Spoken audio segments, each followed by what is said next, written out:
పైకి ఇద్దామా? ఒకసారి దేవుని వాక్యాన్ని మనం చూపిద్దాం. శత్రుసేనలు ఎదురైనా దుష్టులంతా ఒకటైనా, శత్రుసేనలు ఎదురైనా దుష్టులంతా ఒకటైనా, అజయుడేసుని చేరదము, విజయ గీతము పాడెదము.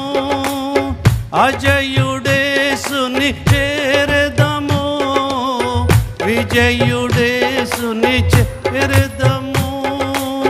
ధ్వజమునెత్తి పాడెదము, పాడెదము. నూతన గీతము పాడెదము, నా ప్రియుడేసునిలో నూతన గీతము పాడెదను, నా ప్రియుడేసునిలో. ప్రేమగల తండ్రి, మీకు వందనములు. ఈ మొదటి ఆదివారం నూతన సంవత్సరంలో మీ సన్నిధి మాతో ఉంచండి. వాక్యమైన దేవుడు మాతో మాట్లాడండి. ఇది ఆస్తుని మరుగుపరిచి మా ప్రియులకు కావలసిన మాటలు అందించి నూతనపరిచి సమస్త అంధకారాన్ని బంధించి ఆత్మకార్యం జరిగించండి. యేసు పరిశుద్ధ నామంలో ప్రార్థించి వేడుచున్నాము తండ్రి, ఆమెన్. అందరు గట్టిగా చెప్పండి ఆమెన్. మరలా గట్టిగా ఆమెన్. వాక్యం చెబుతున్నప్పుడు అటు ఇటు తిరగొద్దు. కొంతమంది ఊరికే తిరణాల్లో తిరిగినట్టు తిరుగుతూ ఉంటారు, కొంతమంది తిరగకూడదు. కూర్చోండి. మీ సెల్ ఫోన్ అని కూడా బంద్ చేయండి, సైలెంట్ మోడ్లో పెట్టండి. ఇక్కడికి వచ్చి సెల్ ఫోన్ మాట్లాడడం మంచిది కాదు. వాక్యం వినండి, ప్రభువే మాట్లాడతాడు అనేటువంటిది విని ఆత్మీయమైనటువంటి మీద పొందాం. ప్రభు ఒక నూతన సంవత్సరాన్ని మనకు దయాకిరీటంగా ఇచ్చాడు. అందుని బట్టి ప్రభువును స్తుతించాలి. విన్స్టన్ చర్చిల్ అనే ఒక గొప్ప రాజకీయవేత్త, ఇంగ్లాండ్ దేశపు ప్రధానమంత్రిగా రెండవ ప్రపంచ యుద్ధ కాలంలో ఆయన ఇంగ్లాండ్కు ప్రధానమంత్రిగా ఉన్నాడు. విన్స్టన్ చర్చిల్ ఆయన పేరు. ప్రియులారా, మరి రెండవ ప్రపంచ యుద్ధంలో ఇంగ్లాండ్ జయించడానికి ఆయన ఎంతగానో కృషి చేశాడు. అమెరికా, ఇంగ్లాండ్ ఇవన్నీ ఒక ప్రక్కన ఉంటే జర్మనీ, జపాన్ ఒక ప్రక్కన ఉన్నాయి. అయితే రెండవ ప్రపంచ యుద్ధం హిట్లరు జర్మనీ నియంతగా ఉన్నప్పుడు విన్స్టన్ చర్చిల్ మరి ఇంగ్లాండ్ ప్రధానమంత్రిగా ఉండి చాలా కృషి చేసి ఆ యుద్ధంలో గొప్ప జయాన్ని సమకూర్చాడు. ఆయన చనిపోయే ముందు ఒక మాట చెప్పాడు. ఆయన ఏమన్నాడంటే, ఇంకొక జీవితం అంటూ ఉంటే నేను ఇంకా ఏదో చేసేవాడిని అనేవాడు. ఎవరిని ఇంకొక జీవితం అంటూ ఉంటుందా? మరి ఇక ఆ జీవితంలోనే సమస్తాన్ని కూడా చేయాలి. మనకు కూడా దేవుడు ఒకే ఒక జీవితాన్ని ఇచ్చాడు. ఆ ఒక్క జీవితంలోనే నువ్వు సమస్తము చేయడానికి సిద్ధపడాలి. దేవుని స్తోత్రం చెప్పండి.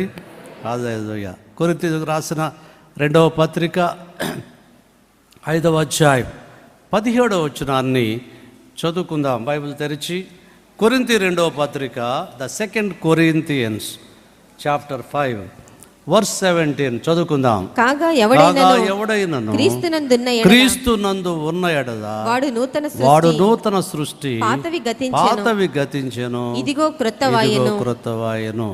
దేవుని బిడ్డలారా, ఈ సమయంలో ఎవడైనను క్రీస్తునందు ఉన్న ఎడల, if anybody in Christ he will be a new creation. ఎవరైనా క్రీస్తునందు ఉంటే వారు ఎవరండి? నూతన సృష్టి. పాతవి గతించెను, ఇదిగో క్రొత్తవాయెను. ఇది మనం ఆలోచన చేస్తే మరొక నూతన సృష్టిగా ఉండాలని ప్రభు కోరుతున్నాడు. నీవు ఒక క్రొత్త జీవితం కొనసాగించాలని ప్రభు కోరుతున్నాడు. ఈ దినం నా యొక్క మరి అంశం ఏంటంటే నూతనత్వము, నూతన కార్యాలు, నూతన విధానాలు ఏ విధంగా ఉండాలనేది మనం ఆలోచన చేయబోతున్నాం. మొట్టమొదటిగా మనం చూసినట్లయితే ప్రియులారా, మనము నూతన గీతము పాడవలసి ఉన్నాము. కీర్తన గ్రంథము 40వ కీర్తన 2వ వచనాన్ని చదువుదాం. దేవుని వాక్యంలో 40 కీర్తన, సామ్స్ 40 వర్స్ 2 చదవండి. ఎవరైనా చదవచ్చు, పురుషులు కూడా చదవండి దేవుని వాక్యం.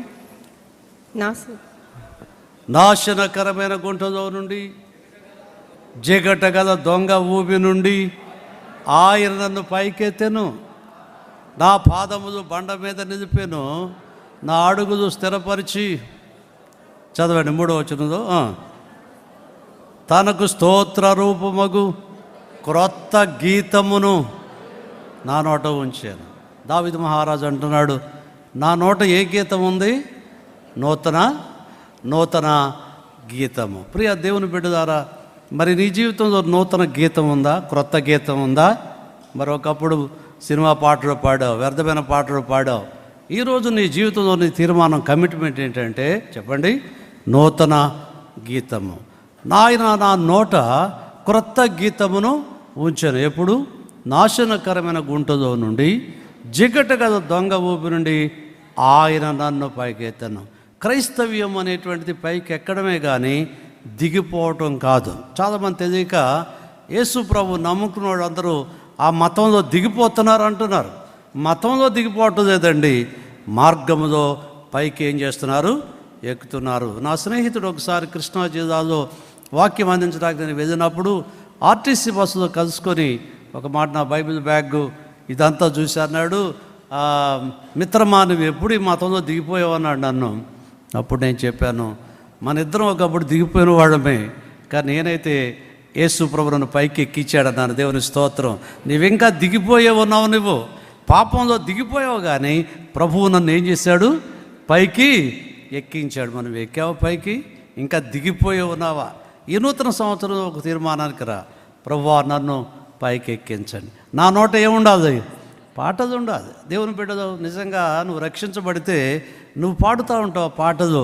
నేను ఉదయకాలం లేవగానే పాటలు పాడుకుంటూ ఉంటాను. నేను ఇప్పటికీ పాడతాను. ఏమండి, ఇప్పటికీ పాటలు పాడటం అంటే నాకు చాలా, నా గొంతు సరిగా లేకపోయినా, స్వరం సరిగా రాకపోయినా చెప్పండి, పాటలు ఏం చేస్తాను? నేను పాడతాను. నువ్వు పాడుతున్నావు పాటలు? ఏమండి, పాడుతున్నావు నువ్వు నిజంగా దేవుని సన్నిధిలో పాటలు వచ్చా? మనకు ఒక కీర్తన పుస్తకం ఉంది, చక్కగా ఆ పాటలు నేర్చుకొని చక్కగా ఏం చేయాలి? నువ్వు పాడాలి. ఏదో ఇక్కడ ఎవరో పాడుతుంటే అలా చెవులు అప్పగించి వినడం కాదు, నువ్వు కూడా ఏం చేయాలి? సంఘం అంతా ఏం చేయాలా? పాడటం నేర్చుకోవాలి. అది ఆరాధన అంటే. అర్థమవుతుందా? ఒక దేవుని సేవకుడు అన్నాడంటే, ఇద్దరు వస్తున్నారట కొత్తగా మందిరానికి. అప్పుడు అందులో ఒక ఆ భర్తను అడిగాడట, ఏమయ్యా నీకేమైనా పాటలు వచ్చా? యేసుప్రభు పాటలు పాడతావంటే అతను అన్నాడట, ఏంటోనండి నాకైతే సినిమా పాటలు వస్తాయి, నా భార్యకు చీటీ పాట వస్తుంది అన్నాడంట. కొంతమందికి ఆ పాటలు వస్తాయి, చీటీ పాటలు, సినిమా పాటలు. దేవుని బిడ్డలకు అలాంటివి కాదు. ఏం రావాలి నీకు? నా నోట స్తోత్ర గీతము ఉంచారు. దేవుని బిడ్డ ద్వారా ఈ రోజులో నీకు ఆ నూతన గీతం ఉందా? నిజంగా నువ్వు రక్షించబడినప్పుడు, పాపము నుండి పైకెత్తబడినప్పుడు, జిగట గల దొంగ ఊపి నుండి నిన్ను లేవనెత్తినప్పుడు నా నోట స్తోత్ర గీతము, నూతన గీతము ఉంది. పాపం అనేది ఒక భయంకరమైన ఊపి. ఇట్స్ లైక్ ఏ మైరీ క్లే అన్నాడు ఇంగ్లీష్లో. మైరీ క్లే అంటే జిగట గల దొంగ ఊపి. మన ఆంధ్రప్రదేశ్లో ఎక్కువ ఉండవు, కానీ మనం కేరళ రాష్ట్రం వెళితే భయంకరమైనటువంటి ఊబులు ఉంటాయి. అక్కడ కేరళలో ఎక్కువ కెనాల్స్ ఎక్కువ ఉంటాయి, వాటర్ ఎక్కువ ఉంటుంది, ఊబి కూడా ఎక్కువ ఉంటుంది. కొన్నిసార్లు ప్రభుత్వం వారు బోర్డు పెడతా ఉంటారు. అక్కడ చుట్టూ ఫెన్సింగ్ వేసేసి ఆ దొంగ ఊబి ఉన్న చోట ఒక ఫెన్సింగ్ వేసి బివేర్ ఆఫ్ మైరీ క్లే, ఇక్కడ ఊబి ఉన్నది జాగ్రత్త. మనమేం బోర్డు పెడతాం? బివేర్ ఆఫ్ డాగ్స్, కుక్కలు ఉన్నాయి జాగ్రత్త అని పెడతాం. వాళ్ళు అలా పెడతారు, ఎందుకంటే ఎవరు కూడా ఊబిలో దిగిపోకూడదని వారి ఉద్దేశం. ప్రియమైన దేవుని బిడ్డ ద్వారా నీవు ఇంకా దిగిపోయి ఉన్నావా? ఊబిలో ఇరుక్కొని పోయి ఉన్నావా? పాపంలో ఇరుక్కొని పోయి ఉన్నావా? నువ్వు పైకి ఎత్తబడాలి. అప్పుడే నీ నోట క్రొత్త. మరి అయితే ఎక్కావ పైకి, ఇంకా అక్కడే ఉన్నావా? చాలామంది ఇంకా ఎక్కడ ఉన్నారు? రోమిలకు రాసిన పత్రిక 13వ అధ్యాయము 13వ వచనం చూడండి. ఒక భయంకరమైన మైరిక్ ఉంది, అక్కడ ఊపి ఉంది. ఆ ఊపిలో చాలా మంది ఇరుక్కొని పోయారు. అల్లరితో కూడిన ఆటపాటలైనను మత్తైనను లేకయు కామ విలాసములైన పోకిరి చేష్టలైన లేకయు మత్సరమైన లేకయు పగటి యందు నడుచుకున్నట్లు అది ఈ రోజుల్లో మనం చూస్తే ఇదే దొంగ ఊబి. అల్లరితో కూడిన ఆటపాటలు. మనమైతే 31 చక్కగా ఆరాధన చేశాం, నూతన సంవత్సరం ఎదుర్కొన్నాం. కొన్ని ప్రాంతాల్లో అల్లరి చిల్లరి పనులు. యవనస్తులు బాగా త్రాగి రోడ్ల మీద వెచ్చలవిడిగా తిరిగారు. అల్లరితో కూడినటువంటి పరిస్థితులు, అల్లరి చేయడం అనేటువంటిది, అల్లరితో కూడినటువంటి ఆటపాటలు. దేవుని బిడ్డలు ఎందుకు సినిమాకు వెళ్ళరు? సినిమా అంతా కూడా ఏముంటుంది అక్కడ? అల్లరి చిల్లరితనమే. అల్లరి చిల్లరితో కూడినటువంటి పాటలే అవి మనిషి హృదయాలు పాడు చేస్తున్నాయి. లోకంలో మనం చూసినట్లయితే ఇవన్నీ కూడా కనబడుతూ ఉన్నాయి. కామ విలాసములైన పోకిరీ చేష్టలు. ఎక్కడ చూడండి ఈ రోజుల్లో చదివిన అలాంటి పుస్తకాలే, తలంపులు కూడా అవే, చూచిన అలాంటి బొమ్మలే. నీ హృదయం అంతా కూడా ఆ భయంకరమైనటువంటి పాపంతో నిండిపోయిందా? కామాతురతో నిండిపోయావా నీ హృదయం? అవునండి. ఈ రోజుల్లో అనేక మంది జీవితాలు చూస్తే భయంకరంగా ఇరుక్కుపోయారు. నందిగామలో ఒకసారి వాక్యం చెబుతుంటే ఒక యవనస్తుడు వచ్చాడు. యవనస్తుడు అంటే మరి యవనస్తుడే కాదు, ఒక 40 సంవత్సరాల వయస్సు. అయ్యగారు వాక్యం విన్నాను, అయితే రక్షణ పొందాలనే ఆశ అయితే ఉంది, కానీ నేను ఒక విషయాన్ని విడిచిపెట్టలేకపోతున్నానండి. విడిచిపెట్టను కూడా అన్నాడు. అదేంటయ్యా విడిచిపెట్టలేమంటే ఏంటంటే అతను చెప్పాడు, నాకు పెళ్లి అయిందండి, 2 పిల్లలు ఉన్నారు, భార్య ఉంది. నాకు పెళ్లి కాకముందే మరొక ఆమెతో మరి సాంగత్యం ఉంది, నాకు సంబంధం ఉంది. మరి ఏదైనా విడిచిపెడతా, కానీ నా భార్యనైనా విడిచిపెట్టేస్తాను, అవసరమైతే ఆమెను మాత్రం ఏం చేయను, విడిచిపెట్టను అన్నాడు. ఎంత భయంకరమైన స్వభావం. నేను చెప్పాను, నువ్వు విడిచిపెట్టకపోతే నువ్వెన్నడూ పరలోక రాజ్యానికి చేరవు అని చెప్పాను. ప్రజారా, అనేక మంది జీవితం ఏదో ఒక ఊపిలో దిగిపోయి ఇరుక్కుపోతున్నారు. మరి ఇది నాలో చూస్తే కలహమైన మత్సరమైన కలహం. తెల్లారు చేస్తే కొంతమంది కలహం అండి, భార్యతో కలహం, భర్తతో కలహం, ఇరుగుపూర్వ కలహం. కోడి మీద కొంగ మీద పెట్టి తిడతానే ఉంటారు చాలామంది. ఈ కోడి సావా అంటది.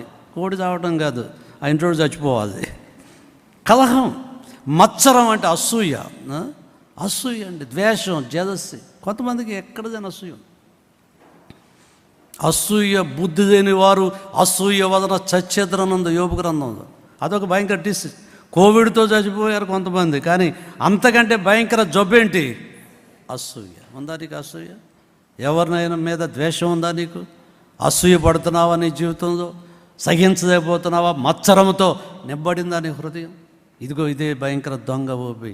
దావీదు అంటున్నాడు, ఆ భయంకరమైన ఊపి నుంచి ఆయన నన్ను ఏం చేశాడు? పైకెత్తాను. ఎత్తపడ్డావు నువ్వు, ఎక్కే. అప్పుడే నీ నోట ఏముంటుంది? స్తోత్ర గీతము, నూతన గీతం ఉంటుందని దేవుని వాక్యంలో తేటగా చూస్తున్నాం. రెండవదిగా మనం చూస్తే నూతన బంధువులు, న్యూ రిలేషన్.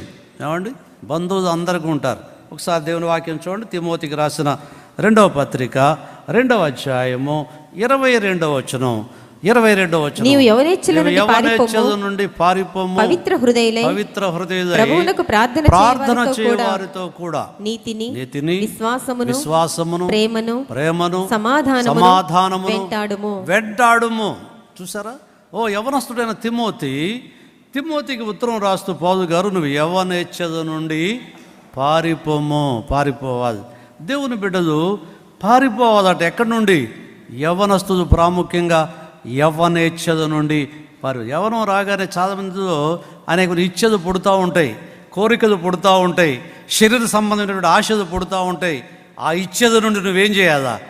పారిపోవాలి, తప్పించుకొని వెళ్ళిపోవాలి, పారిపోవాలి. ఇప్పుడు తెలంగాణలో పెద్ద సమస్య ఏంటంటే పెద్ద పులులు తిరుగుతూ ఉన్నాయి, టైగర్స్ తిరుగుతూ ఉన్నాయండి. ఈ మధ్య కాగజ్ నగర్లో, బెల్లంపల్లి కాగజ్ నగర్లో ఒక టైగర్ తిరుగుతుందట. గ్రామం అంతా భయపడిపోతున్నారు. ఆవులను చంపేస్తూ ఉంది, అవసరమైతే మనుషులను చంపేస్తాం, తినేస్తుంది. భయపడిపోయి దాక్కుంటున్నారు. ఒకవేళ అది కనిపిస్తే పారిపోతూ ఉన్నారు. ఓ తిమోతి, యవ్వనస్తుడా, పారిపోవాలి. మరి ఒక దాని నుంచి పారిపోయి నువ్వు దేన్ని వెంబడించాలి? పవిత్ర హృదయులై ప్రభువునకు ప్రార్థన చేసేవాళ్ళు. ప్రభుకి ప్రార్థన చేసేవాళ్ళు ఎవరై ఉండాలా? పవిత్ర హృదయం కలిగిన వారు. అదే సహవాసం, అదే బంధుత్వం. ఈనాడు ఉందా నీకు ఆ పవిత్ర హృదయంతో సహవాసం చేస్తున్నా? కొంతమంది ప్రార్థన చేస్తారు కానీ ఏ హృదయం ఉండదు. ఏ హృదయం ఉండదు? పవిత్ర హృదయం ఉండదు. త్రాగుబోతూ ఉండేవాడు, మాకు తెలుసు. ఆ త్రాగుబోతు కూడా ప్రార్థన చేసేస్తూ ఉండేవాడు. ఆ ప్రార్థన దేవుడు వింటాడా? అలాంటి ప్రార్థన దేవుని దగ్గరికి వెళ్తుందా? నువ్వు పాపంలో ఉండి ప్రార్థన చేస్తే నీ ప్రార్థనకు జవాబు రాదు. కానీ ఎలాంటి హృదయం ఉండాలా? పవిత్ర హృదయం కలిగి ఉండాలి. నీ హృదయం పవిత్రపరచబడాలి. అప్పుడు నువ్వు ప్రార్థన చేస్తే ప్రభు దగ్గరికి వెళ్తుంది. అందుకే ఇక్కడ తిమోతి, నీవు ఒకదాని నుంచి పారిపోయి ఒకరిని వెంబడించు. ఎవరిని?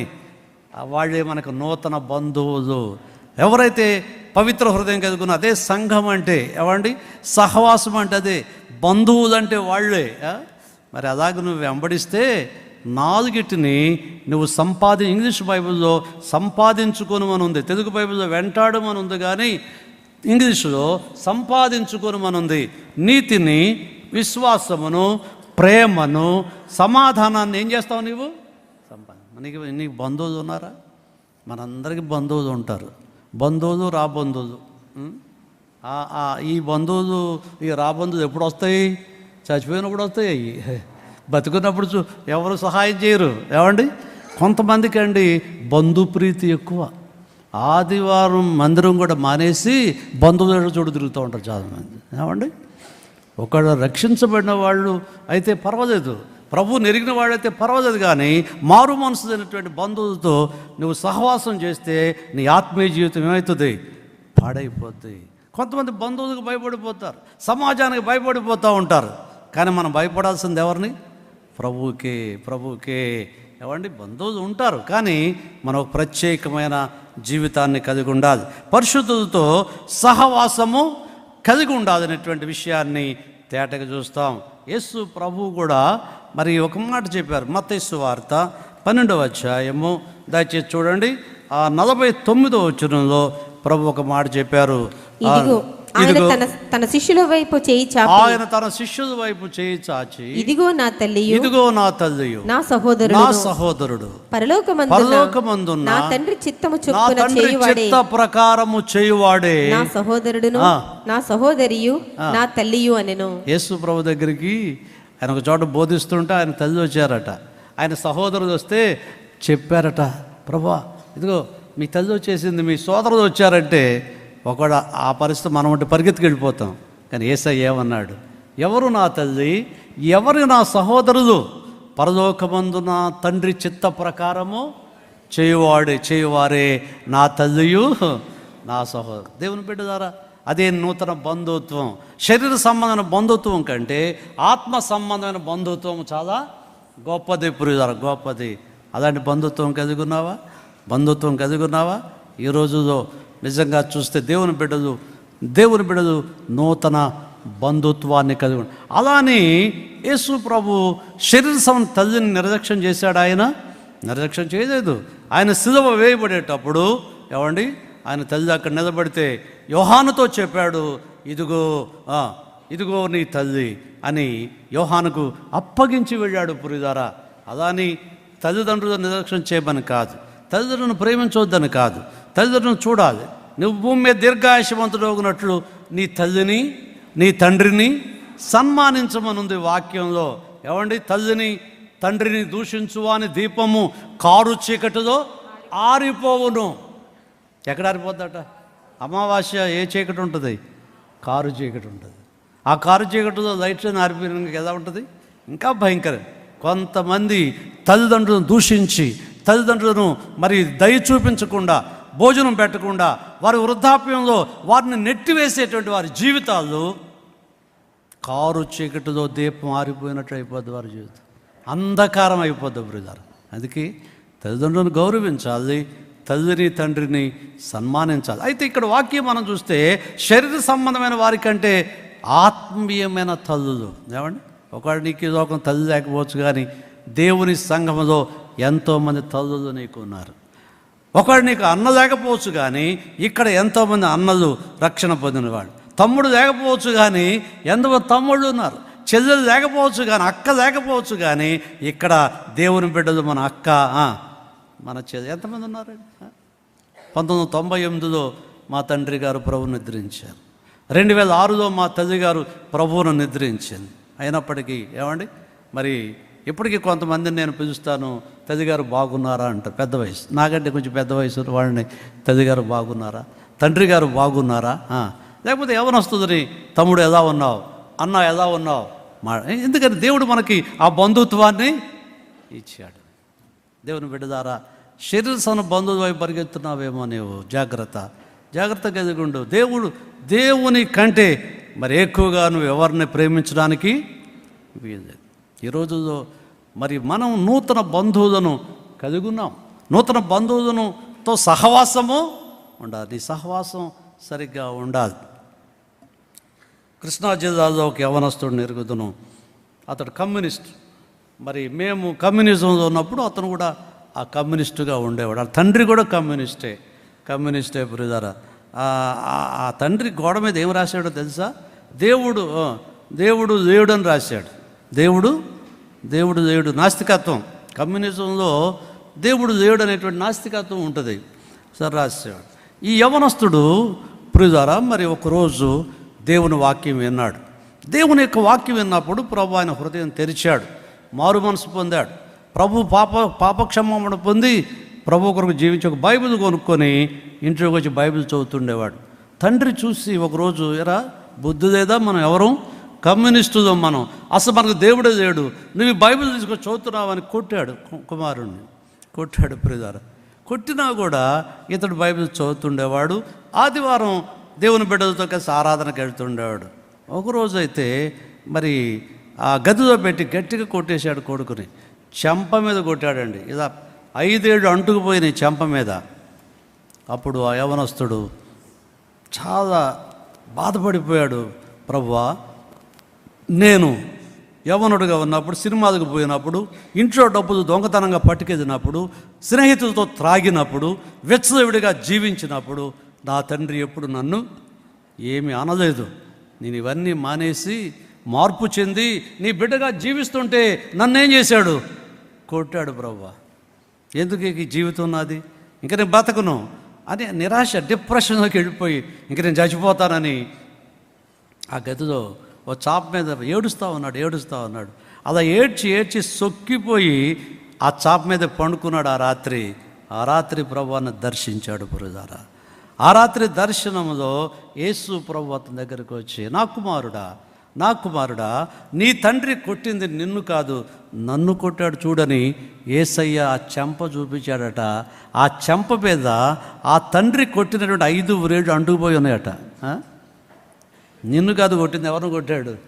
నన్ను కొట్టాడు నా కుమారుడు, బాధపడకు అని ప్రభు చెప్పగానే త్రుళ్ళిపడి లేచి, ప్రభువా, నా శ్రమ నువ్వు భరించావా అని కన్నీళ్లు కార్చి వెంటనే మరి జీవితంలో మరి కృప పొందాడు. ఆ తర్వాత ఇతడు ప్రభువును వెంబడిస్తుంటే తండ్రి ఒక మాట అన్నాడు, నా ఆస్తిలో చిల్లిగా కూడా ఇవ్వను నీకు నేను. నువ్వు బైబిల్ చదివితే, దేవుని మీద వెళ్తే ₹1 కూడా నీకు వెళ్ళిపో అన్నాడు. అయితే గెట్ అవుట్ అన్నాడు. ఇంట్లో వచ్చి సూట్ కేసు అద్దుకున్నాడు. ఒకరోజు ఏ దేవుని సేవకుని దగ్గర రక్షించబడ్డాడో, మార్పు చెందాడో, తిన్నగా ఆ సూట్ కేసు తీసుకొని ఆ దేవుని సేవకుని దగ్గరికి వెళ్ళాడు. దైవజనుడి దగ్గరికి వెళ్ళినప్పుడు ఆ దైవజనుడు అతన్ని చేర్చుకున్నాడు బ్రదర్. ఒక కుమారుడిగా చేర్చుకొని అతన్ని ఆదరించి ప్రేమించడం మొదలుపెట్టాడు. కొంత వయసు కొంచెం పెరిగిన తర్వాత ఆ దేవుని సేవకుడే అతనికి వివాహం చేశాడు. ఒక అమ్మాయిని తీసుకొచ్చి, ఒక యోగ్యురాలైనటువంటి స్త్రీని తీసుకొచ్చి పెళ్లి చేశాడు. వారిద్దరిని తీసుకెళ్ళి ఒక ఊరిలో సేవ కొరకు పెట్టాడు. దేవునికి స్తోత్రం. ఈ లోపల జరిగింది ఏంటంటే, తండ్రి వెళ్ళగొట్టేశాడు కొడుకును కదా. పెద్ద కొడుకు ఉన్నాడు. పెద్ద కొడుకు నటించాడు, ఈ ఆస్తి అంతటి కొరకు నటించాడు. తండ్రిని చూస్తున్నట్టు, ఏదో చేస్తున్నట్టు. మనసులో ఎప్పుడు చచ్చిపోతాడా, ఈ ఆస్తి అంతా నాకే అనుకున్నాడు. తండ్రి కూడా చేసిన బుద్ధిహీనం పని ఏంటంటే, ఈ ఆస్తి అంతా పెద్ద కొడుకు రాసేసాడు. చిన్న కొడుకు మీద ఉన్న ద్వేషంతో యేసు ప్రభు నమ్ముకున్నాడని. ఆ తర్వాత జరిగింది ఏంటంటే, పెద్ద కుమారుడు ఇంట్లో చెడగొట్టేశాడు తండ్రిని. ఆస్తి అంతా దాక్కొని ఏం చేశాడు? తండ్రి వెళ్ళగొడితే మరి ఎక్కడికి వెళ్తాడు ఇప్పుడు? అప్పుడు 10 సంవత్సరాల తర్వాత ఆ చిన్న కుమారుడు జ్ఞాపకం వచ్చాడు. ఆ రోజు నేను నా చిన్న కుమారుని గెట్ అవుట్ అన్నానే, ఏం తప్పు చేయలేదుగా నా కొడుకు, నా కుమారుడు అని ఇంకా వెళ్ళి వెతకటం ప్రారంభించాడు. దాదాపు కొన్ని దినాలు, అడ్రస్ తెలియదు తను ఎక్కడున్నాడో, కొన్ని దినాలు వెతికి చివరికి ఎలాగో ఆ ఊరు చేరుకున్నాడు. ఆ ఊరు చేరుకుని అతని పేరు చెప్తే చివరికి ఎవరో చెప్పారు, ఆ ఇంటికి వెళ్ళాడు. తండ్రిని దూరంగా చూశాడు. చిన్న కుమారుడు పరిగెత్తుకున్నాడు, కౌగలించుకొని, నాయనా నేను ఇక్కడే ఉన్నాను, నీకేం పర్వాలేదు, నా దగ్గరే ఉండిపో అని. తాను బ్రతికినంత కాలం కూడా ఆ చిన్న కుమారుడే తండ్రిని చూశాడు. దేవునికి స్తోత్రం. నువ్వు నాకు ₹1 ఇవ్వకపోయినా పర్వాలేదు, యేసయ్య ప్రేమ నా హృదయం ఉందని ఆదరించాడు. ప్రియులారా, ఆ తండ్రికి సువార్త చెప్పి రక్షణలోకి నడిపి ఆ తండ్రికి అతనే బాప్తీసం కూడా ఇచ్చాడు. చూసారా దేవుని బిడ్డదారా, మరి నిజంగా దేవుని కార్యాలు ఎంత గొప్పవి. తండ్రి వెళ్ళగొట్టినా కూడా దైవజనుడు ఆదరించాడు. ఏమండి, ఈ రోజుల్లో నీకు నూతన బంధువులు, శారీరక బంధువులను ద్వేషించి హేళన చేసి నిన్ను వెళ్ళగొట్టినప్పటికీ చెప్పండి, నా తల్లిదండ్రులు నన్ను విడిచినను, 27వ కీర్తన చదవకలేదు, యెహోవా నన్ను నా తల్లియు నా తండ్రియు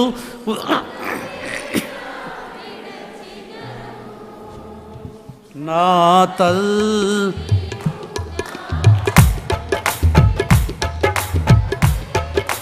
విడచినను, ఆపత్కాలమున చెయ్యి విడువకను, యెహోవా నన్ను తెరదీయును. ఆపత్కాలమున చెయ్యి విడువకను, యెహోవా నన్ను తెరదీయును. యెహోవా నాకు వెలుగా. అందరూ పాడండి.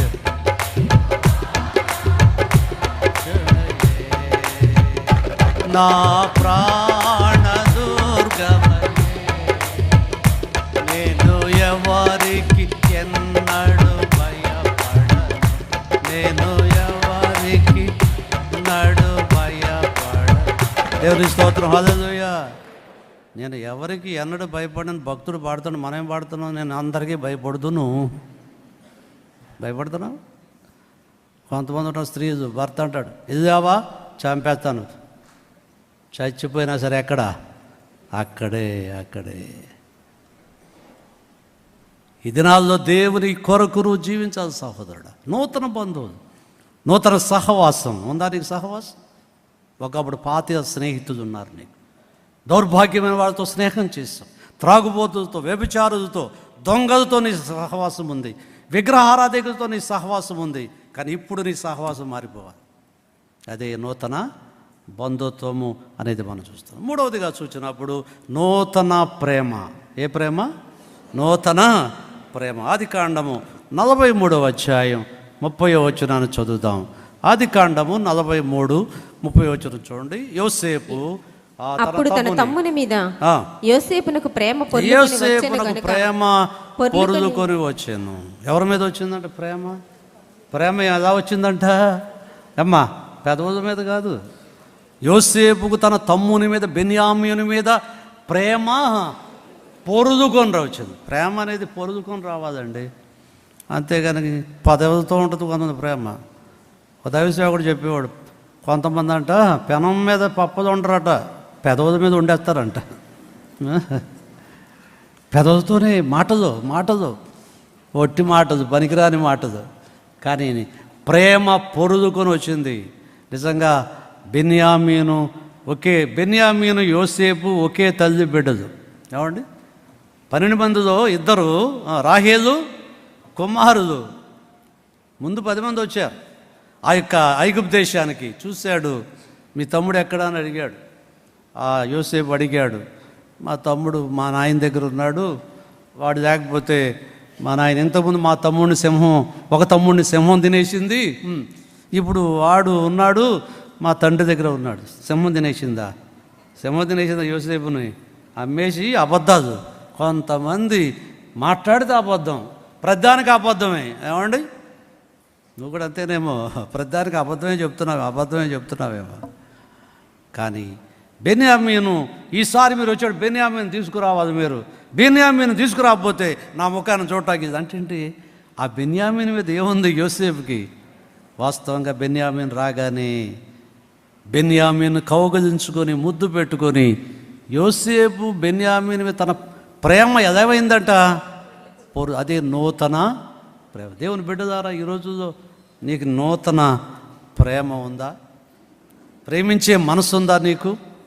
ప్రేమిస్తున్నావా నిజంగా? ప్రేమ నీలో పొరుదుకొని వస్తుందా, లేకపోతే పెదవుల మీద ఉందా? తమ్ముడి మీద ఎంత ప్రేమ నీకు ఉండాలి.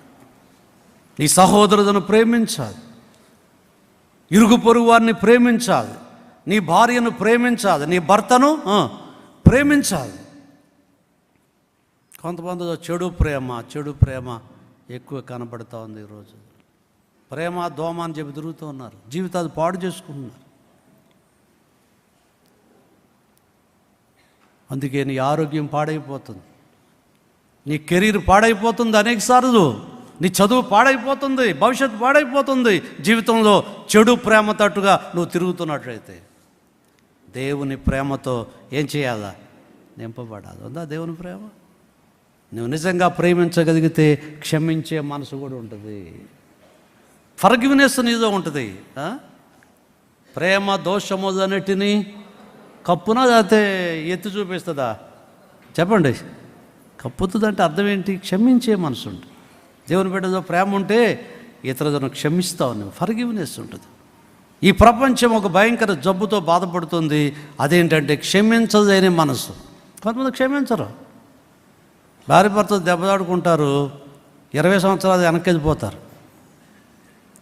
అప్పుడు నన్ను ఇలా అన్నావు కదా, నువ్వు మా అమ్మను ఇలా అన్నావు కదా. ఎప్పుడు? 20 సంవత్సరాల క్రితం. అంటే నువ్వు అసలు ఏమైనా మర్చిపోయావు దాన్ని? పురుషులు కూడా అంతే. ఏమంటే కొంతమంది క్షమించలేరు. ఫర్గివ్ అండ్ ఫర్గెట్ అన్నాడు ఒక భక్తుడు. క్షమించాలి, దాన్ని ఏం చేయాలి? మర్చిపోవాలి. యేసు ప్రభు కూడా మనం మర్చిపోయాడండి. పడమటికి తూర్పు ఎంత దూరమో ఆయన మన అతిక్రమములు మనకంతా దూరం చేశాడంటే మర్చిపోయాడానికి ఆయన జ్ఞాపకం చేసుకుంటున్నాడు. ఒకడు ఆయన దోషములు కనిపెట్టి చూస్తే మనం నిలవగలమా అండి? నిలుస్తారా ఎవరైనా అసలు పరలోకానికి ఎడగలరా? క్షమించాడు ఆయన. క్షమాగుణము యేసు ప్రభు ఈ లోకానికి తీసుకొచ్చాడు. తండ్రి, వీరేమి చేయుచున్నారో వీరు ఎరుగరు గనుక వీరిని ఏం చేయాలా? క్షమిస్తున్నావా? నీ సహోదరుని క్షమించావు? నీ శత్రువుని క్షమించగలిగావా నువ్వు? కొంతమంది అంటారు, ఓ చర్చిలో ఇద్దరు తండ్రి కొడుకు వచ్చి బల్ల తీసుకుంటున్నారట. బల్ల అంటే అక్కడ అనౌన్స్మెంట్ ఇచ్చారట, సంస్కారం ఇస్తున్నాం, వాక్యం అంతా అయిపోయి సంస్కారం ఇస్తున్నాం ముగింపులో అని. అంటే తండ్రి కొడుకు బయట ఉన్నారట. తండ్రి అంటున్నాడట, అప్పటికి ఈ తండ్రి ఎవరితో దెబ్బలాడుతున్నాడు అక్కడ బయట. తండ్రి చెప్తున్నాడంట, ఇదిగో నేను బల్ల తీసుకొని వస్తాను, అప్పటిదాకా నువ్వు దెబ్బలాడుతుంటే ఇతనితో, అప్పుడు నేను వచ్చాక నువ్వేదో తీసుకో బల్ల, అప్పుడు నిడిచిపెట్టొద్దు మనం. ఇంకేంటి, నీ జీవితం అయిపోయింది అక్కడితో. కొంతమంది ప్రభు బల్ల తీసుకుంటారు, అదంటాడు. సమాధానం ఉంటుంది, భర్తతో సమాధానం, భార్యతో సమాధానం, శత్రుత్వం ఉంటుంది, కీడు చేసే మనసు ఉంటుంది. తీసుకోకండి అదంటాడు బల్ల, రావద్దు. ఏదో ఇస్తున్నారు ప్రసాదం అనుకుంటున్నారు, ఇది ప్రభు బల్ల ప్రసాదం కాదు. యోగ్యమైన రీతిగా పాలు పొందాలి, అయోగ్యులుగా తీసుకోవడానికి వీల్లేదు. నీ మనస్సాక్షి నీ మీద దోషారోపణ చేస్తుంటే దేవుని బల సరి చేసుకొని రావాలి. అది కొంతమంది అలాంటి వాళ్ళు ఉంటారండి, క్షమించలేరు వాళ్ళు. క్షమించావు ఎప్పుడైనా? దేవుని బిడ్డ ద్వారా క్షమించాలి. ఫర్గివ్నెస్ నీలో ఉండి అప్పుడు నీకు ఆరోగ్యం అండి, మనశ్శాంతి అప్పుడు ఉంటుంది నీకు. అంతవరకు నీలో ఒక రకమైనటువంటి కక్ష, ఇరిటేషన్ నిన్ను ఏదుబడి చేస్తూ ఉంటుంది. ఉత్తరప్రదేశ్ అనిత అని ఒక సోదరి, సాఫ్ట్వేర్ ఆమె, ఉత్తరప్రదేశ్ నుంచి అమెరికాకు వెళ్ళింది సాఫ్ట్వేర్ ఉద్యోగం కొరకు. ఉద్యోగం చేస్తుంది. కొన్ని పరిస్థితుల్లో తన సహ ఉద్యోగితో ప్రేమలో పడిపోయింది. వారిద్దరూ ఒకరినొకరు గాఢంగా ప్రేమించుకుంటూ ఉండేవారు. ఈ అనితను చూడడానికి వాళ్ళ అంకుల్ ఉండేవాడు అమెరికాలో. అంకుల్ ఇంటి దగ్గర ఉంటూ ఉండేది. తాను ఎవరినైతే ప్రేమించిందో ఆ అబ్బాయిని కూడా వాళ్ళ అంకుల్ ఇంటికి అప్పుడప్పుడు డిన్నర్ కాడికి తీసుకొస్తూ ఉండేది. అయితే ఈ అంకుల్కి ఒక కుమార్తె ఉండేది, శ్వేత అని ఒక కుమార్తె ఉండేది. ఆమె కూడా వయసు వచ్చింది. మరి ఏం జరిగిందో తెలియదు. తాను ప్రేమించినటువంటి ఈ అబ్బాయి ఆ శ్వేతను కూడా ప్రేమించడం మొదలెట్టాడు. చివరికి జరిగింది ఏంటంటే వాళ్ళిద్దరూ ఈ అనితాన్ని విడిచిపెట్టేసి అతను ఈ శ్వేతతో ప్రేమతో పడి వాళ్ళిద్దరు పెళ్లి చేసుకున్నారు. అనిత హృదయం చాలా గాయపరచబడింది. చాలా గాయపరచబడిపోయి ఏంటి ఇలా జరిగింది అని మరి గాయపరచబడి ఒక రకమైనటువంటి అనారోగ్యం వచ్చేసింది ఆమెకు. నరాలు బలహీనత వచ్చేసింది. ఆలోచన చేసి ఒక రకమైన టెన్షన్ ఫీల్ అయిపోయి బలహీనత ఏర్పడిపోయింది చివరికి. అయితే ఉద్యోగం కూడా మానేసింది. ఎవరైనా పలకరిస్తే కోపం వస్తూ ఉండేది, ఇరిటేషను, ఇంకా నిద్రపోయేది కాదు. ఇదే ఆలోచన. ఓ రోజు వాళ్ళ అక్క భారతదేశం నుండి ఈ పరిస్థితి అర్థం చేసుకుని అమెరికాకి వెళ్ళింది. ఇది ఒక సైకియాట్రిస్ట్ దగ్గరికి తీసుకెళ్ళింది. తన సహోదరు అనితను తీసుకెళ్తే సైకియాట్రిస్ట్ అంతా కూడా చూసి ఒక మాట చెప్పాడు, అమ్మ క్షమించు, అదే క్షమిస్తే నీకు ఆరోగ్యం వస్తుంది అన్నాడు. ఆ పరిస్థితి అంతా విని నీవు ఆమెను క్షమిస్తే, వారిని క్షమిస్తే నీకు మళ్ళీ ఏమిస్తాడు ప్రభు? ఆరోగ్యం ఇస్తాడు అని డాక్టర్ గారు సలహా. అదే మందు నీకు, ఇంకా మందు ఏమీ ఎక్కరదా. సైకియాట్రిస్టులు పెద్ద మందు ఏమి వేయరు, సలహా చెబుతారు. కాబట్టి కొంచెం ఆ మాట విన్నప్పుడు ఆమెకు వాడదని నేను క్షమించలేనండి, నాకు చాలా కీడు చేసింది ఆ శ్వేత, మా అంకుల్ కూతురు అని ఎంతగానో ఇరిటేషన్ అయిపోయినప్పుడు మరలా డాక్టర్ అదే చెప్పాడు, అదే వద్దమ్మా క్షమించు, క్షమిస్తే మరలా నీకు నూతన ఆరోగ్యం వస్తని ప్రభువును గురించి చెప్పాడు ఆయన. యేసు ప్రభు సువార్త డాక్టర్ గారు అందించిన తర్వాత లోబడింది. తన హృదయం అంతటితో క్షమించింది, వాళ్ళని మనశ్శాంతి పొందింది. ఆ తర్వాత దేవుడు ఆమెను ఒక ఉన్నతమైన మెట్లో తీసుకెళ్ళాడు. ఈరోజు సౌత్ ఆఫ్రికాలో సాఫ్ట్వేర్ CEO పనిచేస్తుంది. దేవునికి స్తోత్రం. ఒక పెద్ద ఆఫీసర్ అయిపోయింది, ఇప్పుడు ఆశీర్వదించబడుతూ ఉంది. కొన్నిసార్లు మన జీవితం అలాంటి సంఘటన ఎదురవ్వచ్చు. యవ్వనస్తులు కొన్నిసార్లు అలాంటి సంఘటన ఎదురవ్వచ్చు. అయితే నీలో క్షమించే మనసు, సరి చేసుకునే మనసు ఉన్నట్లయితే దేవుని యొక్క కృపలో నీవు ఎదుగుతావనే విషయాన్ని చేస్తాను. అందుకే మనం చెప్పండి, నూతనమైన ప్రేమ ఎప్పుడు క్షమించినప్పుడే నీలో నూతనమైన ఏముంటుంది? ప్రేమ రావాలి. ప్రేమిస్తున్నావా? ఇంకా ద్వేషిస్తున్నావా? అసూయత నింపడ్డావా? ప్రియా దేవుని బిడ్డ ద్వారా ఏదైనా ఒక తీర్మానం యోసేపు తన తమ్ముని మీద ప్రేమ, నిజంగా నీలో ప్రేమ ఉంటే నువ్వు అందరినీ ప్రేమిస్తావు. అత్తగారిని ప్రేమిస్తావు, మామగారిని ప్రేమిస్తావు, తల్లిదండ్రులను ప్రేమిస్తారు అండి అందరూ. కానీ ఎవరిని ప్రేమించాలి? అత్తగారిని ప్రేమించాలి. A lady has a room for her mother and father, but she has no room for her mother-in-law and father-in-law అన్నాడు ఒక భక్తుడు. ప్రతి స్త్రీకి అంటే హృదయం ఎవరికి స్థానం ఉంటుంది? ఎవరికి? వాళ్ళ అమ్మకి, వాళ్ళ నాయనకి. ఎవరికి స్థానం ఉండదు? వాళ్ళ అత్తగారికి, మామగారి స్థానం ఉండదు. పురుషులు కూడా అంతే. మీరైతే గొప్పవాడని చెప్పట్లేదు నేను. నీ హృదయంలో అందరికీ ఏముండాలా? స్థానం ఉండాలి. అదే నిజమైన ఎంఆర్ఓ చేసింది ఒక తల్లి. MA చదివిస్తే ఎంఆర్ఓ ఉద్యోగం వస్తే పెళ్ళైన నెలకి నా ఇంటికి రావద్దన్నాడు తల్లిని. మా ఇంటికి రావడానికి ఇది అన్నాడు అంతే. భార్య మాట విని, కొంతమంది పురుషులు ఉంటారండి, రాజీ పడిపోతారు. ఎవరితో? భార్యతో. అమ్మో ఆమె మాట వినకపోతే అన్నం పెట్టదేమో, మధ్యాహ్నం పెట్టకపోతే వండుకో, లేకపోతే నువ్వు.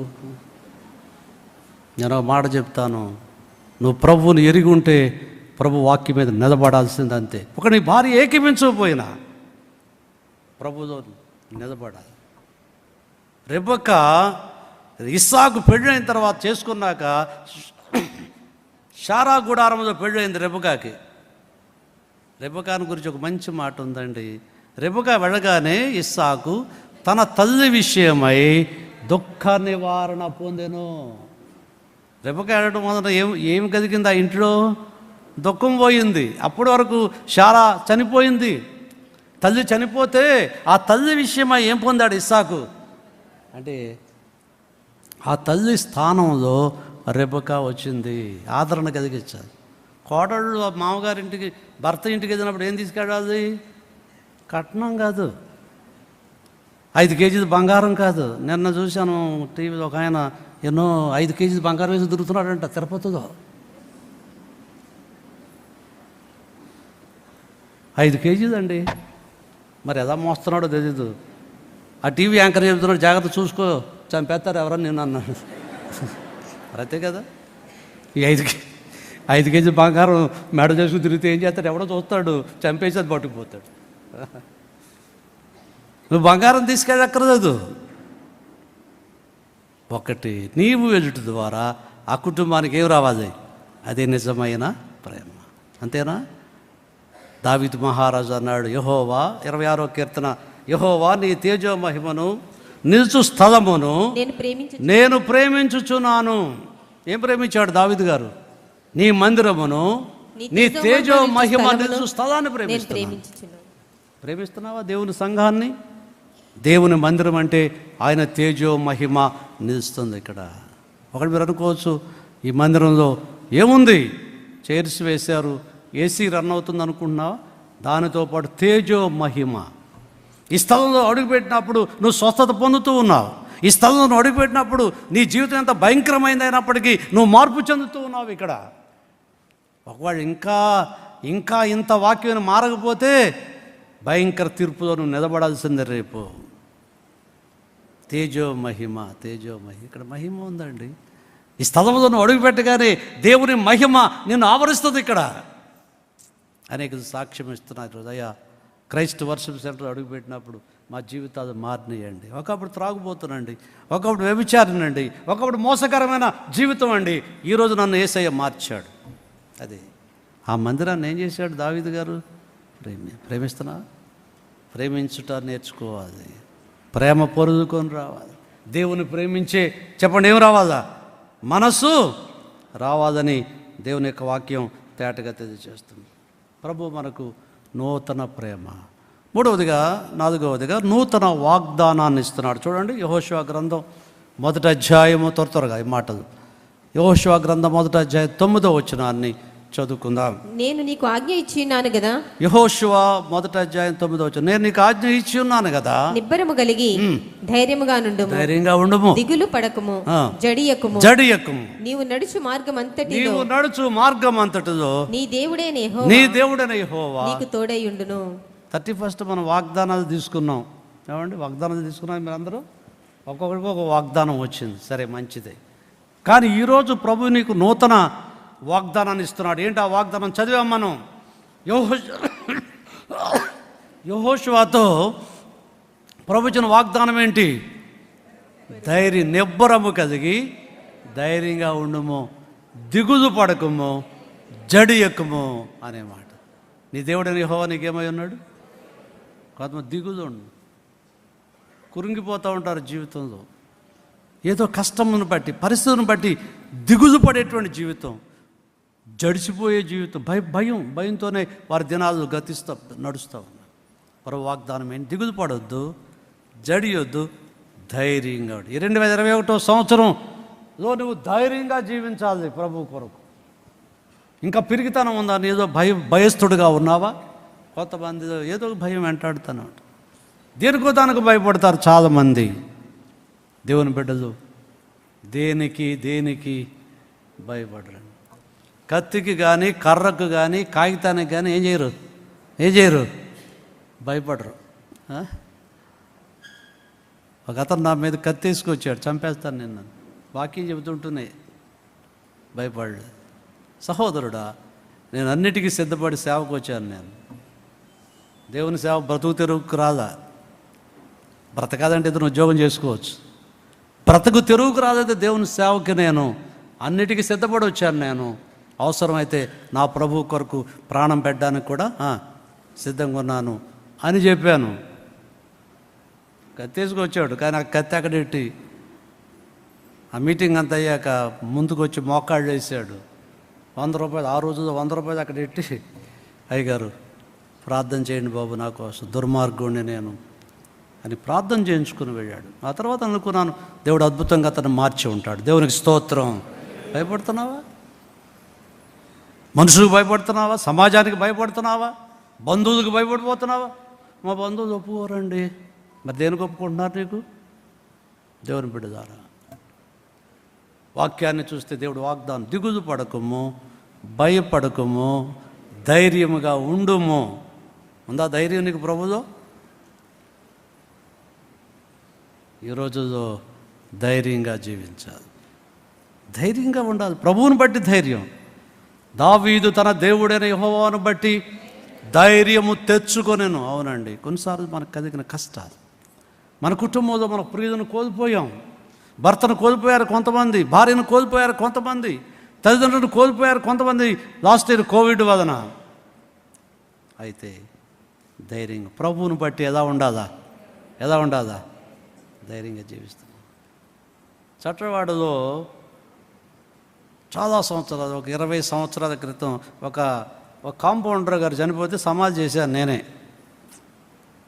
సమాధి చేసినప్పుడు అతనికి 2 మగపిల్లలు, చిన్న పిల్లలు, తన భార్య కూడా యవ్వనస్తురాలు. ఆ దృశ్యాన్ని చూసినప్పుడు నాకు కన్నీరు కూడా వచ్చింది, కళ్ళ నీరు వచ్చింది. ప్రభువా, ఇంత చిన్న వయసులో ఈ పిల్లలు తండ్రిని కోల్పోయారే, వీరు ఎలా పెరుగుతారు, పెద్దవాళ్ళు అవుతారు ఎలా అని. ఆఖరికి నేను వచ్చేసేటప్పుడు ఆ సహోదరితో, అమ్మ ఏం పర్వాలేదు, ధైర్యంగా ఉండు, ప్రభు నిన్ను విడిచిపెట్టాడు, నీ బిడ్డను విడిచిపెట్టాడని కొన్ని ఆదరణ మాటలు చెప్పి నేను రాజమండ్రి వచ్చేసాను. ఆ తర్వాత అప్పుడప్పుడు మన వాళ్ళనితో అడుగుతున్నాను, ఆ సోదరి ఎట్లా ఉంది, ఆ పిల్లలు ఎలా ఉన్నారంటే, సరే వాళ్ళు చెప్పారు, ఆ కాంపౌండర్ గారు ఉద్యోగం ఆ భార్యకి ఇచ్చారు, కానీ అంత ఉద్యోగం కాదు, నేను చదువుకోలేదు కాబట్టి చిన్న ఉద్యోగం హాస్పిటల్లో ఇచ్చారని చెప్పారు. సరే, మెట్టుకు దినాలు గతిస్తూ ఉన్నాయి. 20 సంవత్సరాలు అయిపోయింది. ఒకరోజు ఇక్కడే నారాయణపురంలో ఒక ఇంటిని దర్శించారు నేను. ఒక యవ్వనస్తుడు ఆ ఇంట్లో ఉంది. పాస్టర్ గారు ప్రైజ్ ద లార్డ్ అన్నాడు. అతను ఎవరో నాకు అర్థం కావట్లేదు. బాబు, నేను తెలుసా నీకు అన్నాను. తెలుసండి అయ్యగారు. మరి నీవైతే నాకు గుర్తులేదు, అసలు ఎవరో నాకు తెలియట్లేదంటే అతను చెప్పాడు, నేను కాంపౌండర్ గారు అబ్బాయినండి, మీరు మా తండ్రిని చనిపోయి సమాధి చేయటానికి వచ్చారు, చట్రవాడ వచ్చారు అంటే నాకు వెంటనే స్ట్రైక్ అయింది. అబ్బాయి నాకంటే ఎత్తు పెరిగిపోయాడు. మరి ఏం చేస్తున్నావు బాబు ఇప్పుడు? నేను ఇప్పుడు ఆఫ్థాల్మిక్ డాక్టర్ చదివానండి, డాక్టర్ చేస్తున్నా అన్నాడు. అందరు చప్పట్లు కొట్టి ప్రాబ్లం, కంటి డాక్టర్ అయిపోయి ఆఫ్థాల్మిక్ కోర్స్ చదివాడు MBBSలో. దేవుడు విడిచిపెట్టాడండి? ఎన్నడు నేను విడివాడు ఆయన. నువ్వు ఒంటరిగా ఉన్నా విడిచిపెట్టాడు నిన్ను. నీ ప్రతి పరిస్థితిలో నిన్ను ఆదరించి బలపరిచేటువంటి దేవుడు. లోకమంతా నేను విడిచిపెట్టినా ప్రభు విడిచిపెడతాడండి. అది దిగులు పడకము, జడియకము, ఇంకా యెహోవా నీకు అదే నూతన వాగ్దానము ఈరోజు నీకు ప్రవేశిస్తున్నాడు. ఈరోజులో నిజంగా అనుభవం ఉందా? 5వదిగా నూతన దిద్దుబాటు. 51వ కీర్తన ముగిస్తున్నాను నేను. 51వ కీర్తన 10వ వచనం చదువుకుందాం. 51వ కీర్తన 10వ వచనం చూడండి. దేవుడి వాక్యం, దేవా నా యందు శుద్ధ హృదయం కలుగు చేయము, నా అంతరంగమందు స్థిరమైన మనస్సు నూతనంగా పుట్టించు. దావీదు భక్తుడు ప్రార్థన చేస్తున్నాడు, దేవా నా అంతరంగమందు స్థిరమైన మనసు నూతనముగా పుట్టే. మనసు లేదా? ఇదివరకు మనసు లేదా? దావీదుకి ఉంది, కానీ ఏ మనసు లేదు?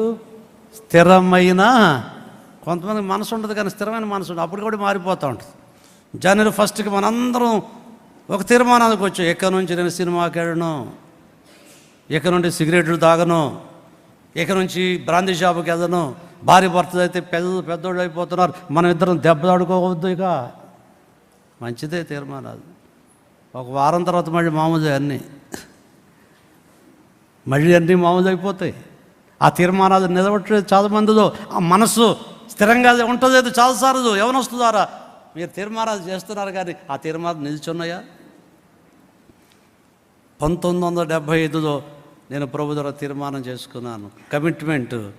ఇప్పటివరకు అది నిల్చుంది. దేవుని స్తోత్రం ప్రియులారా. పోలేదు ఆ తీర్మానం. ఆ మనసు అలాగే ఉంది, మార్పు చెందిన మనసు అలాగే ఉంది. దావీదు జీవితంలో స్థిర మనసు లేదు. రాజు అయిపోయాడు. ఒకప్పుడు గొర్రెల కాపరిగా ఉన్నప్పుడు నిజంగా దేవునికి ఇష్టడుగా జీవించాడు.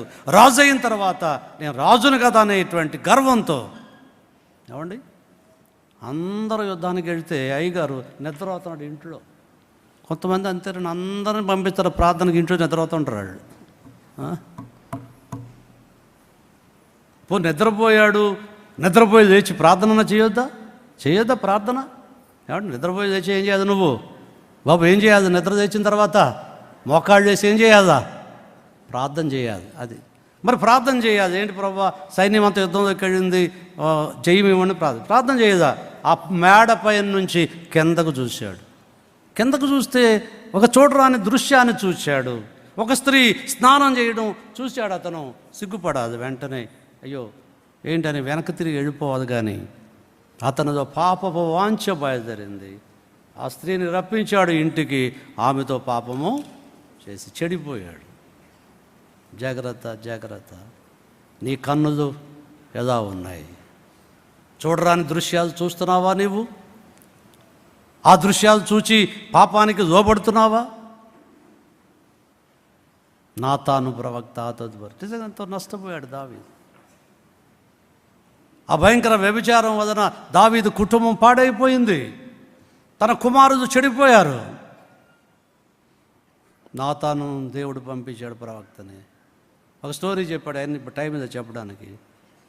ఆఖరిగా అన్నాడు, దౌ ఆర్ ది మ్యాన్, ఆ మనుషుడు నీవే అన్నాడు. అంతే, గద్దించాడు నాతాను. చెంప దెబ్బ తగినట్టు దావీదు. అసలు నీకు ఎప్పుడైనా చెంప దెబ్బ తగిలిందా? చెంప దెబ్బ తగిలితే ఒప్పుకుంటాం మనం? నీతిమంతుడు నన్ను కొట్టుట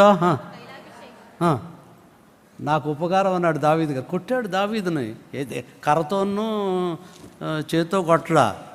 ఆ మనుషుడు నీవే, జాగ్రత్త అని హెచ్చరించగానే సరైపోయాడు, దిద్దుకున్నాడు. అప్పుడు మోకాళ్ళ మీదకి వచ్చి అన్నాడు, అయ్యా నా అంతరంగంలో స్థిరమైన మనసు కాదు, స్థిరత్వం లేదు నాయన, పడిపోతున్నాను నాయన, చెడిపోయాను నాయన. దిద్దుబాటు నూతన దిద్దుబాటు వచ్చింది. దిద్దుకున్నావు ఎప్పుడైనా? కొంతమంది దిద్దుకోమంటే కోపం వచ్చేస్తాడు. పాస్టర్ గారు నన్ను అంటాడా, నన్ను గద్దిస్తాడా, ఇది ఈ సంఘమేనా, ఇక సంఘం లేదా? ఎక్కడ బాగుపడకపోతే ఎక్కడ బాగుపడవు నువ్వు? దేవుని స్తోత్రం చెప్పండి. దిద్దుకోవాలి. పందులు అంట రుద్దుకుంటాయి కానీ దిద్దుకోవంట. పంది బురదతో దొరికి గోడకి స్తంభానికి ఏం చేస్తుంటుంది? రుద్దుకుంటుంది. దిద్దుకుంటుంది అది. అయ్యో మళ్ళీ నేను మురిగిపోతుంది కదా అని అనుకుంటుంది అది, మళ్ళీ ఎక్కడికి వెళ్తుంది. కొంతమందికి రుద్దుకుంటారు కానీ దిద్దుకోరు జీవితంలో. దిద్దుకోవాలి, సరి చేసుకోవాలి. ఈ నూతన సంవత్సరం సరి చేసుకో. వాళ్ళు ఇంకెక్కడైనా సరిగా లేవా? ఎక్కడైనా పడిపోయావా? ఎక్కడైనా దేవునికి దూరస్తురాలు అయ్యావా? సోదరుడా, దిద్దుకొని ప్రభువులో జీవించు. 6వదిగా నూతన సమర్పణ. రోమపత్రిక 12:1. త్వరగా చూడండి వాక్యాన్ని. రోమపత్రిక 12:1. కాబట్టి మీ శరీరములను సజీవ యాగముగా దేవునికి సమర్పించుకొనుడని. అది సమర్పణ. ఏంటి సమర్పణ? మీ శరీరములను లివింగ్ సాక్రిఫైస్గా దేవునికి ఏం చేయండి? సమర్పించుకోవాలి. సమర్పించుకుంటావా నీవు? ఇంతకాలం నేను ఒక మాట చెప్తాను. క్రైస్తవ విశ్వాసములో ఉన్న రహస్యం ఏంటంటే, మొట్టమొదటి మెట్టు ఏంటంటే రక్షించబడుట. రెండవ మెట్టు ఏంటంటే సమర్పించుకొనుట. రక్షించబడటమే సరిపోదు, నువ్వేం చేయాలి? దేవునికి సమర్పించుకోవాలి. నీ శరీరాన్ని సజీవ సమర్పించుకున్నావా? నీ దేహాన్ని ప్రభువుకు సమర్పించావు ఎప్పుడైనా? ప్రభువా, ఈ దేహం మీ ఆలయం నాయన, మీకే ఇస్తున్నాను. దేవునికి నీ దేహాన్ని సమర్పించు. అప్పుడు నువ్వు జాగ్రత్తగా జీవిస్తావు. దేవునికి నువ్వు సమర్పించుకునే వ్యక్తి ఉన్నావు. కొంతమంది దేవుని సమర్పించుకోరు శరీరాన్ని. ఈ శరీరాన్ని ప్రేమిస్తారు, దీన్ని ఈ శరీరానికి మంచి తిండి కావాలా? తిండి కావాలి కొంతమందికి. ఒక ఆయన అన్నాడు, మొక్క తాగకపోతే ముద్ద దిగదంట కొంతమందికి. ఆ రోజు ఏం కావాలి వాళ్ళకి? అదే ఉపవాస ప్రార్థన చేయి. ఉపవాసం ఉండి అవసరమైతే వారానికి 2 సార్లు ఉపవాసం ఉండు. నువ్వు ఎక్కువ కాలం బ్రతకాలంటే ఉపవాస ప్రార్థనే చేయాలి. బాగా తినేసావు అనుకో, తిండి ఎక్కువైపోయే జబ్బులు. ఇప్పుడు ఎక్కడ చూడు జబ్బులు. ఒక ఆయన అంటే విన్నాను నేను, పదావ తింటాక బొంబాయి వెళ్ళిపోయాడు రాజమండ్రి నుండి. అదేంటది? రాజమండ్రి దొరకదా పదావు? బిర్యానీ సెంటర్ దేవా? మరి ఏంటో ఆయనకి బొంబాయిలో పదావ తినేదనుకున్నా అంట. విచారం ఇప్పుడు చేయడు ఆయన. వెళ్ళిపోయాడండి. జరిగిందే చెప్తున్నాను, ఒట్టి మాటలు చెప్పట్లేదు నేను. తిండి కోసం బతుకుతున్నావా? 77 వచ్చేస్తాయి. వేయండి బంగారం, వేయండి బంగారం వేయండి. ఏంటది? మొన్న ఎవరో 77 వచ్చి మ్యాచింగ్, నాకు మ్యాచింగ్ జాకెట్ కొని వేయందంట. మ్యాచింగ్ లేకపోతే బట్టలు కట్టుకోవా? ఏదో ఎవరు వస్తుందో కాస్త నడి వయసు కూడా వేసుకుంటా. నీకు 77 వచ్చిన కూడా మ్యాచింగా? ఎవడ ఏంటి శరీరమును సజీవ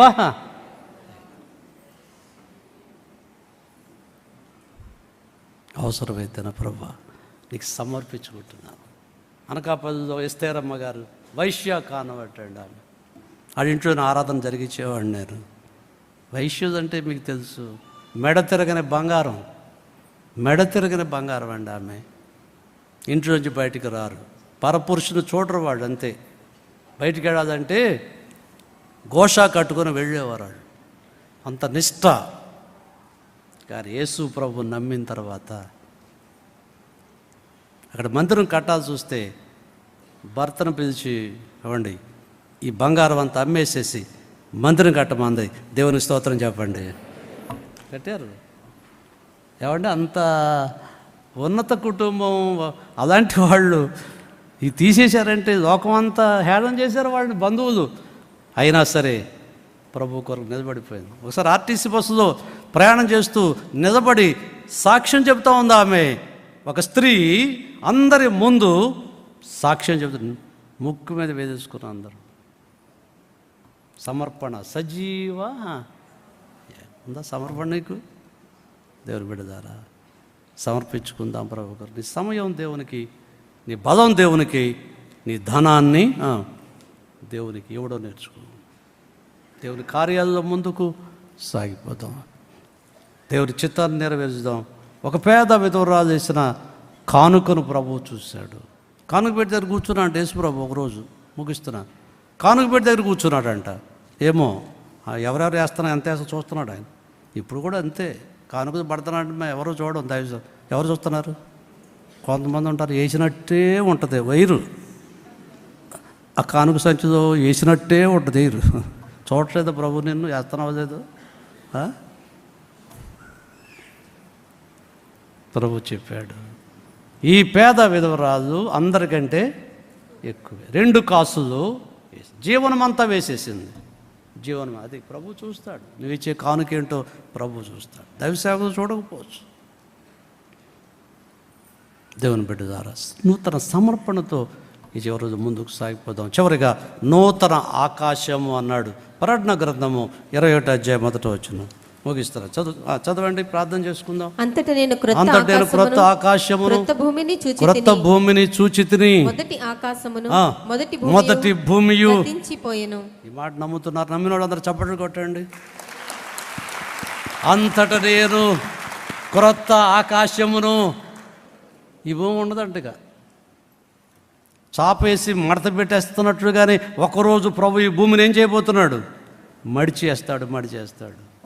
ఆకాశం ఉండదు. ఇప్పుడు ఏ ఆకాశం వస్తుంది? క్రొత్త ఆకాశము, అదే పరలోకము, పరలోక రాజ్యము. ఆ క్రొత్త ఆకాశంలో నువ్వు ఉంటావా? ఆ పరలోకంలో నీతి నివసిస్తూ ఉంటుంది, ఆకలి తప్పులు ఉండవు. ఆ యొక్క రాజ్యంలో నువ్వు ఉండాలంటే నువ్వు సిద్ధపడి ప్రభు కొరకు జీవించు. అప్పుడు నూతన ఆకాశంలో మనం ఉంటాం, నూతన భూమి మీద ఉంటాం. పాతవన్నీ కూడా వెళ్ళిపోతాయి. అనుభవం కొరకు సాగుతాం. కళ్ళు మూసుకోండి, అందరు తెచ్చిన పడండి, ఒక్క నిమిషం అందరు తెచ్చిన పడండి. ప్రార్థన చేయబోతున్నాను నేను. ఎవడైనా క్రీస్తు నందు ఉన్నాడదా వాడు నూతన సృష్టి, పాతవి గతించెను, ఇదిగో క్రొత్తవాయను. నీతి నివసించే లోకములో క్రీస్తు పాలించే రాజ్యము